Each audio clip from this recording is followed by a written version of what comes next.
Nicole Kirk. I am the metaphysician. I am a spiritual strategist to smart, successful people at Soul Tour, is the name of my company. And I live in what I call the United States of Oakland, California. My archetypes are ruler, romantic, maverick.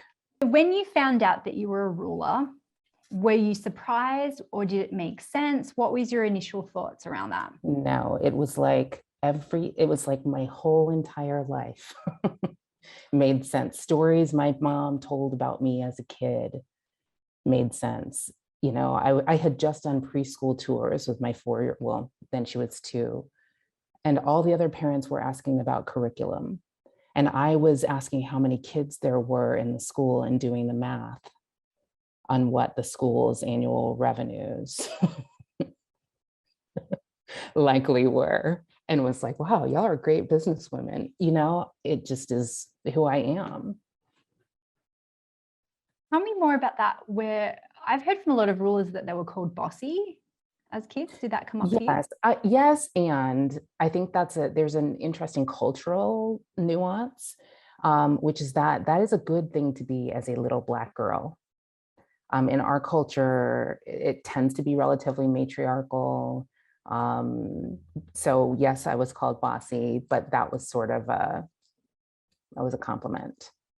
And it's helpful to have had, it is helpful and also does set you up to perhaps overemphasize your strengths, which creates some weakness, you know, causes the corresponding weakening of your, I don't know, shadow side, or also emphasize your shadow side, to constantly have that, like, you know, performance, achievement, drive, energy that you already have naturally be so strongly validated by culture and family.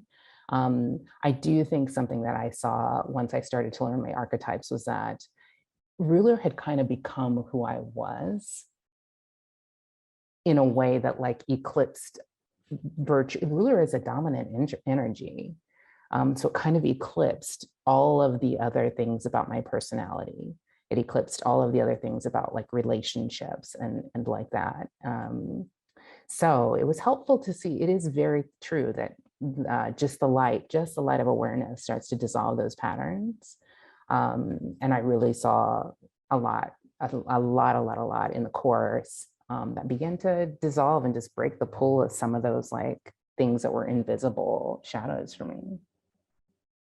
When you say that the ruler was the dominating force, is that because you just want to work all the time? Like, is that what it was all, business was all I'd kind of thought about. I remember I used to be a lawyer a long time ago. And I remember when I have an old set of kids, and I call them the old kids and a little one. And I remember an incident when my now 29-year-old was probably 5 or 6. And he was just standing in front of me and like, you know, stammering like little kids do, mom, mom, mom, mom. And I was an hourly billing attorney at the time. And I remember like in my mind thinking, this is costing me like $75, $100. It was like this clock, you know what I mean? It was really, business was all I thought about. And I had this real pride that I used to tell people, you can drop me anywhere in the planet and I will have a profitable business. And you know, give me 90 days. I don't need to speak the language, it's good. But my businesses were I was never really giving them the chance to mature. And I was never really giving myself the chance to mature into my businesses, because I would burn through people. I would burn through myself. If I was frustrated easily when something wasn't super successful, so I'd just make a new thing. And then, you know, the maverick in me really wanted to make a new thing. I mean, I wanted to like reinvent every wheel. So there were some real, you know, self-hindering patterns that I was able to spot pretty quickly. Yeah, I was going to ask you about the boredom thing for the maverick. Oh my gosh. I'm just going, I'm done with that now. I never wanted, when I was a lawyer, I didn't want anyone to call me a lawyer. When I was a realtor, I didn't want it to be the unrealtor realtor. When I was a coach, I was a coach. I was a born coach. And I did not want to be called a coach. So like I was in the program and I was like, what if I just called myself a coach and saw what happened? And I mean, in like probably 90 days, I had 200K in coaching. I just was like, oh, oh, that's what happened. That's the power of like leveraging a proven model. And I that's still the got bored. lesson, right? For the Maverick. Sorry, what were you going to say? Got bored with it. I still got bored with one-on-one, and so then there was some experimentation, but I was able to give myself some like grace with that. You know what I mean? Once you know kind of your patterns, like I had always had such ease selling six figure is easy for me to sell. $47, can't do it. Like, and so I just kind of leaned into that, and it came in super, super handy during the pandemic when childcare here was like a non-existent thing. And I was like, you know what? I can actually just give myself this permission to like not try to sell a bunch of $47 stuff, let me say that, and instead just get like 1 or 2 6-figure, and it was like that. And I needed that at that time. I really like what you just said then about it's okay just to call a thing, and that's the discernment lesson for the Maverick, right? Of going, not everything has to be so different. You can do this and then sprinkle your stuff on top, not kill the whole thing for the sake of it. And I think because like my focus tends to be spiritual strategy. So I'm always looking at like, what's the spiritual lesson? What's the spiritual progress I can make out of these insights? And for me, my Maverick, both my Maverick and ruler shadows were a lot wanted to teach me the lesson of trust. So there's like a lot of distrust in the universe, in your market, in your customers, in yourself, in your future self, in what you do when you're constantly creating something. It's got to be new all the time. You don't let yourself like really mature. You don't let yourself launch it enough to even see if people like, really want it. You're always reinventing the wheel. There was just like a lot of distrust. So these little like games and challenges I would do with myself, like just what would just happen if you just called yourself a coach? Like just for a minute, just try it. Really opened my eyes to opportunities that were in front of me, to gifts that I already had, that other people already knew I had the whole time, and enabled me to like energize and actualize opportunities that were always there. Wow. Without taking up the energy of what am I going to call myself? How am I going to make this new and exciting and different? It's like, here's the thing.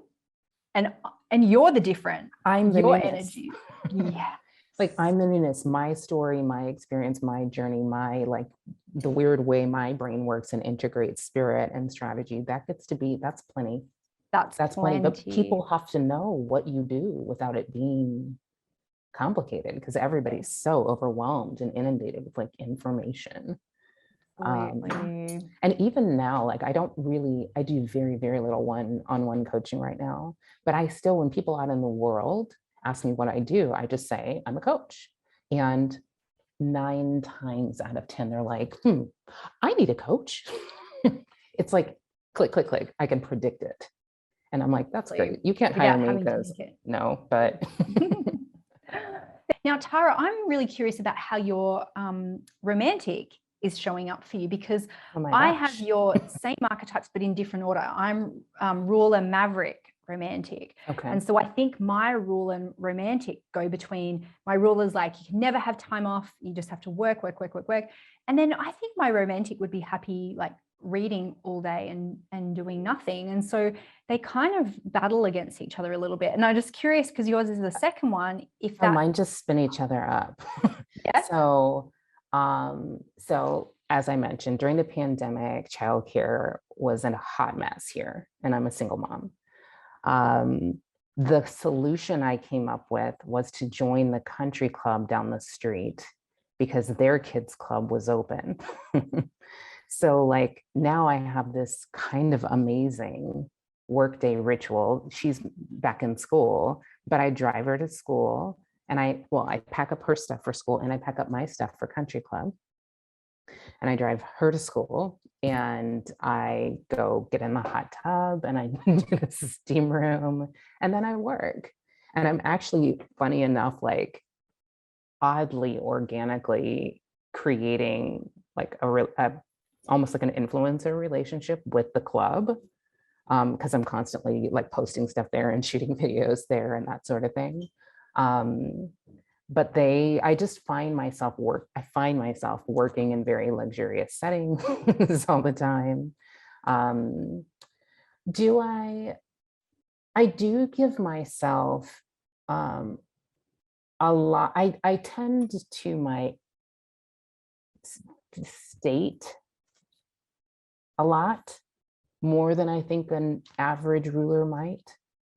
I have a very long, I spend like 2 hours in the morning doing my own daily ritual practice before she even gets up. The first thing I do, like I don't do meetings till 10 o'clock because I kind of need to get there, get myself to that place of like really intense flow. But I do that almost in like service of my radical fruitfulness. Like I still do way more stuff, way more actual like output.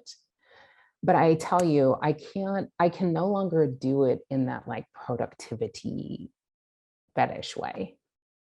Like for me, it's really matured in large part thanks to the archetype work. It's matured from this idea of I'm creating a program for companies called Radically Fruitful. So like leave productivity, this thing where I can't with spreadsheets. I have one accumulator point in my body. In fact, what you're saying is hilarious to me, because the thing about like romantics and accumulators getting married, because I actually surround myself with accumulators, because I feel like I don't know what would happen if like there is no accumulator in this household, and my kiddo, I think, probably has mostly the same archetypes as me. Maybe she's got like some high alchemist somewhere in there too. But between us, we just go around the world like manifesting stuff, thinking it, people handing it to us. Like I sat down the other day in the lobby at a hotel nearby, and the hotel manager came and just set 2 glasses of champagne down on the table. He didn't say anything. Like that's kind of how we roll. So we do flow energy and just flow beautiful things, and need beautiful things. I need everything that is in, on, or around my body to be beautiful. But some of that, that again, it's in service of, or it's like, I think of it, I tell myself the story that it's like this virtuous cycle with my radical fruitfulness and like this radical ability to like answer my callings, which I think are very sacred. I think that is a really good point for rulers to hear as well, is that do the self-care, even if you have to trick yourself to say, this is in service of my business, because I'll get 5 ideas on the massage table. 100%. And otherwise you do burn yourself out, or it's not even because I think we've got more energetic capacity, so it takes us longer to burn out. But I noticed I just did things like, I was supposed to get a blood test months ago, and I just kept on pushing it because I was busy. Yeah. And, I had the follow-up session finally today, and she was like, you're really low in vitamin A. Oh, cool. I can fix that. But I think we let things slide a little bit. Or a lot. Yeah. Or a lot. So I actually was diagnosed this year with a complex medical condition that I've had for like, they think probably 20 years. And I think one of the reasons that it took them so long to diagnose me was that I basically was, when they saw my MRIs, the doctor called me to apologize that she hadn't been listening to me. She's like, I don't know how you can walk.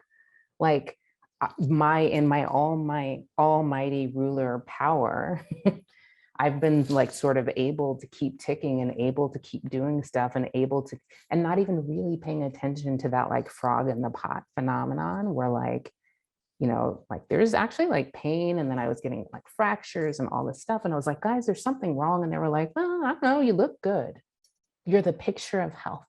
And if you can work and produce and make money, then it's like, what's your problem? And I was listening to Ali Wong, the comedian Ali Wong. Yes, and she was saying that for 6 months she basically forgot to poop, because she was so busy. And then she was so constipated. Oh my gosh. Stuff. And I resonated so strongly with that, because I went, oh yeah, I think I've just been forgetting to like literally just listen to the little things. And then for some rulers, it can just get bigger and bigger. And I hope you're okay now, Tara. Yeah, I'm like getting there, but it's funny. Like I have bad ruler shadow habits. So like I now take this like kind of intense medication like situation, and the doctor emailed me the other day to see like how I was, and I was like, oh, it's definitely working. Like I can feel that it's working. And then like I journaled that morning, and then I emailed her back. I was like, and I'm still in chronic pain, right? Like, yes, it's working, but the ruler me is like, I can do so much more. You know, rulers were very, I'm going to use the word performative, and I don't mean it in a way, because for us, it's not about external validation for the performance. It's just like, this is how we be and know that we are alive. Yeah, it's a big capacity. Is to be doing like all these things. Yeah. And so I had created this incredible self-care regimen of just like, I'm just going to address all these things myself, all these different supplements, all these different things, all these different practices, all these like, and it was good, because people who have had this thing as long as I have are really sick. Like when I go to the doctors and I see the other people in the room, I'm like, that's wild. But again, it's like double-edged sword. I wasn't getting, and I'm still having to train myself to get help in every sense,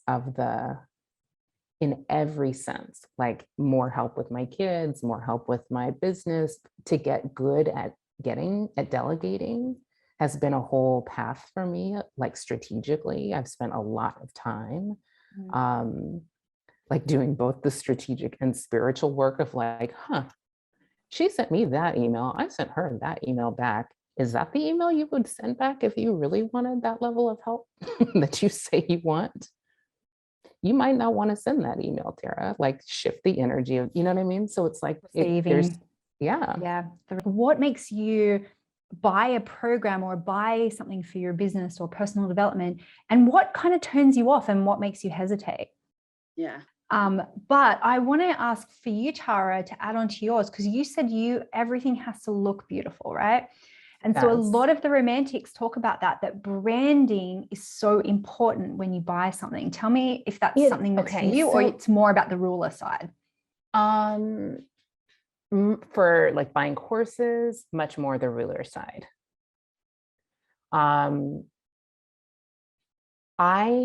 The romantic for me shows up in that like I'll see the course and then I'll just email the creator to be like, can you consult with me one-on-one, and like let's just do it for my business. I literally am always saying ain't nobody got time for that membership, because give me the VIP option into my brain in 2 hours. Do it. And I think one thing that just like archetypal approaches in general have taught me really, really well is I benefit a lot from working with coaches and consultants who are very different from me. So like, I know the coaches whose websites I love and think are beautiful as the romantic part of me, but I don't work with those people. Like I tend to work with the people who are like super strategic, super accumulator, often men who are not spiritually oriented, because I feel like I have so much of that. I want them to like, and they're just like, but what words are you saying? What does that mean? And there's so much benefit to me from that, like really contrarian to me point of view. And I love that, like, I think it's like steel sharpens steel or iron sharp, whatever the saying is. Yeah.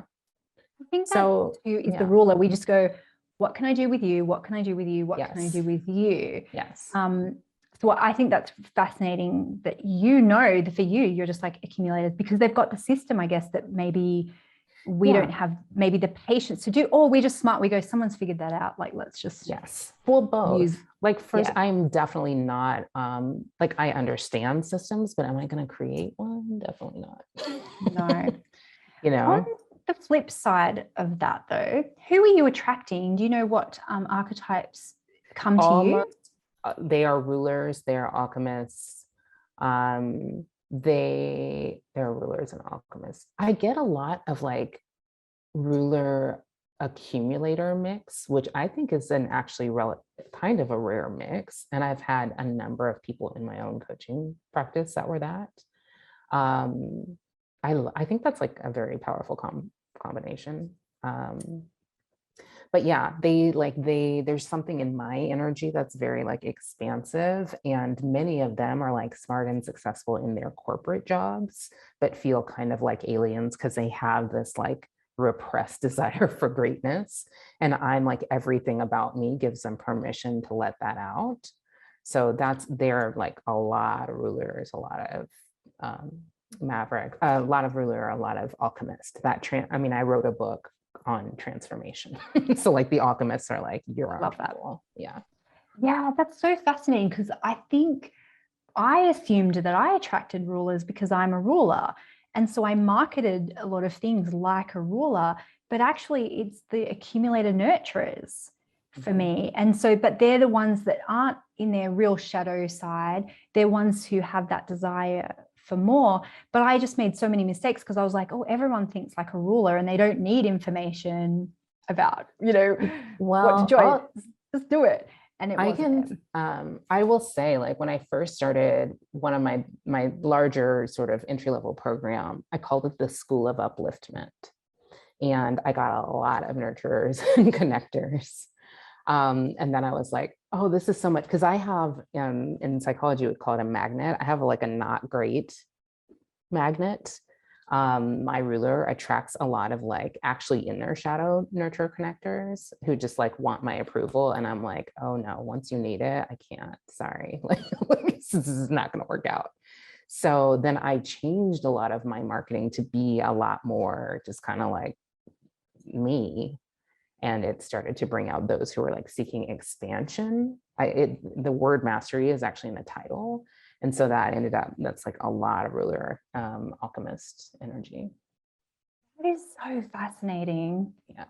So fascinating. And I think that's that important awareness of knowing as well what turns those people off.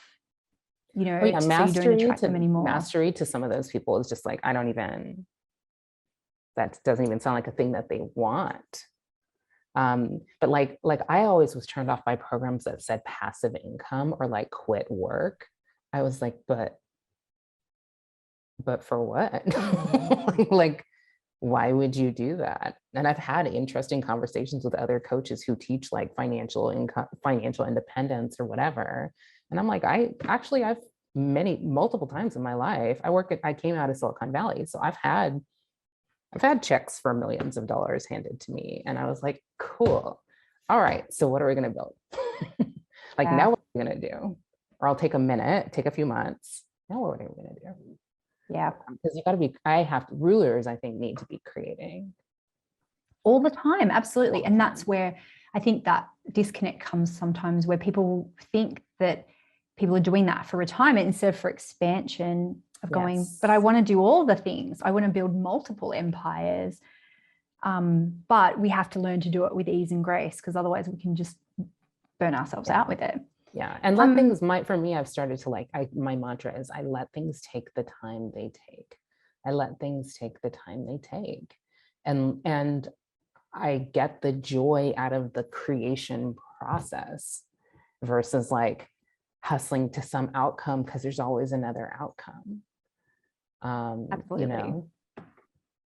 Yeah, I think I had that realization today. Actually, there's a piece of land that I want to build.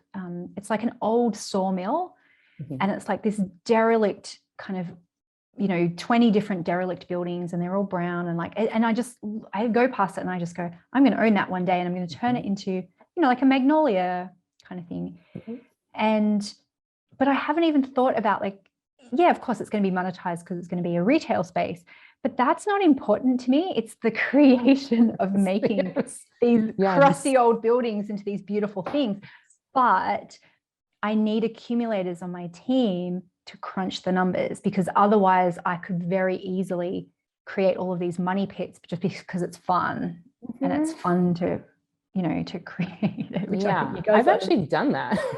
I've done that. And then my ruler shadow is like, just make more money. And then I just make more money. do. Exactly. You know what I mean? I do. And but that's the problem, I think, with Mark and I, because we're both the rulers. We always just go, well, let's just make more money. But also then that creates burnout for us, right? Because then we're always chasing that next thing, because we're always having to, you know, launch and grow and get bigger. And now, you know, we've got this amazing house, but I was like, oh, there's one a little bit closer to the ocean, you know, and that's the ruler thing of going, we always have to have something to feel like, you know, we're kind of hustling to. And some of those projects would be lifetime legacy things for other people. And we've got multiple ones of them all at the same time. And we can, but it's just like, what's that discernment lesson? And I think I love your stuff, Tara, because I think you're really mastering the grace and ease, because of your romantics coming in to go like, let's do this like really beautifully and with energy and intention. And I'm in awe of it. It's beautiful. And I'm like, it's got to be sexy. It's got to be beautiful. Right? So like, I'm in the process of like buying another home in another country. And then I was like, but you know what would really make that great is if I also had like a little, it's a lake house. I might need a little apartment in the city, the nearest city too. And then I'm like, we're two people. We need 3 houses, really? But something about that like is a lesson I do a lot with my ruler clients. Some of us just are the right feeling goal or vision or whatever is empire level. And just all the small stuff we try to do in the interest of like, you know, or proving the little thing to get to the big thing, it never really takes off because that's just not what our energies are. No, we're not supposed to do the crawl and then walk and then run. And I think our society teaches us, it's like, well, you have to learn to walk before you can run. And that's why some people in business, they go, well, I have to do the one-to-ones before I'm allowed to do groups. And then I'm allowed to do whatever. And for us rulers, we're allowed to leapfrog because we're kind of, I know it sounds horrible, but we can say this here, we're kind of good at a lot of things really quickly. And we have to be okay with that. Because it doesn't need to look cute for me. I just want the I just want it all quickly. And I love, Tara, what you were saying about, I never thought that if there's a course I want, everyone's got a price, right, to do it one-to-one. So why not just contact them and ask them? It just never occurred to me to do that. Just to go, let's just do it in a VIP day, or just how much for it all? Because I felt like maybe it would be like, oh, it's rude to, no, just ask them. They might not have considered that someone wanted it all before. Or everybody's trying to do like an ascension model. So they're like, start at the 47, and then in like 2 years, they'll sell you into their like high ticket. Ain't nobody got time. No, just give it to me right now, please. But it does mean that I spend a lot on consulting and coaching. Like, you know, I'll get an ad for a $47 program and end up spending $25,000 on the like, but works for me. Is what it is. And I think some people underestimate their pricing around stuff like that because they think no one would want this. And it's frustrating. I contacted someone who does like a video service and I was like, just come to me, just do it in the thing. And she was like, oh, well, I do this thing for like 2 hours. And it was just too much hard work then to go, but I want the VIP option. And I think sometimes any provider, just put it together because it's for the rulers, right? Who just, they want it now. And you might think no one's going to pay for this, but it's like, I kind of do just want to spend a day with you and make 50,000 videos. I don't want to spend 2 hours with you and make 6 videos, you know? Totally. Like, give me the quick and dirty. And that gets it all the way done. Like that's the thing is for me, the premium is on, is it going to be done? And is it going to be beautiful? Not like, are you going to teach me a way that I can have? No time. You know, no time. I totally get it. Yeah. So yeah, anyone listening, if you want to do it to rulers, give them the quick, you know, jump the queue button and give it all to them because we want it. We're just so impatient. And when you were saying before, Anne, about when you're on a call with a salesperson, I'm always the one going, okay, Visa or MasterCard. Like, Can we do this? I have other things to do. I know you have a process. I say that so much. Oh my gosh. I respect that you have a process. I'm going to need you to break that process right now. I've learned so much. I am totally going to do this now. I respect you have a process, but how much? Yeah. Tell me the things. So I know we've already gone over, and I really want to respect your time. I just would love to ask, just one last thing of why do you think rulers or any of your other archetypes should join SMA? Because we all have these patterns that we are not aware of that are very, very active within us and are running our lives. And we don't even know it. And the moment you see it, like for me as a ruler, yeah, it made a lot of changes it totally transformed my business. But it also totally transformed my relationships. With my children, even. I started setting goals around the kind of family, the kind of energy I wanted my family to have and my children to have. It's like my life is way, way, way richer for seeing both my strengths and my shadows and being able to be intentional. And still sometimes my shadows sneak up and do what they do, but it's rare that I'm totally blindsided. And it's a little bit like you get to the other side of the game, where you can kind of see it, and it's subtle sometimes. But I make really different decisions than I made before the program. And it really kicked off a cascade of self-discovery work for me that actually continues. So yeah, I'm a big fan, and yes, for business, but also for your life. So, are you a ruler, a connector, or a maverick? Hang on, maybe you're more of a romantic or a celebrity. Take the Money Personality Quiz right now and find out which of the 8 money archetypes you are. And then I'm going to teach you how to profit from your strengths and make money in your business based on your natural personality. Click below and find out more.